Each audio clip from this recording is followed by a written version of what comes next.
बिस्मिल्लाहिर्रहमानिर्रहीम। अल्लाह के नाम से शुरू करता हूँ एक और नए हदीस के साथ। तो मेरे प्यारे इस्लामी ख़वातीनों और हजरात, अस्सलामु अलैकुम। रसूलुल्लाह सल्लल्लाहु अलैहि वसल्लम ने इरशाद फरमाया, ऐसे शख्स की बद्दुआ से बचो जिस पर जुल्म किया गया हो, इसलिए कि उसकी बद्दुआ और अल्लाह के दरमियान कोई आड़ नहीं होती है। तो दोस्तों, अगर मेरी वीडियो आपको पसंद आए तो वीडियो को लाइक और सब्सक्राइब करके शेयर करना ना भूलें।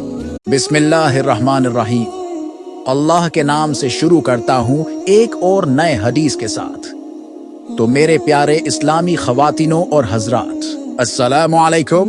रसूलुल्लाह सल्लल्लाहु अलैहि वसल्लम ने इरशाद फरमाया, ऐसे शख्स की बद्दुआ से बचो जिस पर जुल्म किया गया हो, इसलिए कि उसकी बद्दुआ और अल्लाह के दरमियान कोई आड़ नहीं होती है। तो दोस्तों, अगर मेरी वीडियो आपको पसंद आए तो वीडियो को लाइक और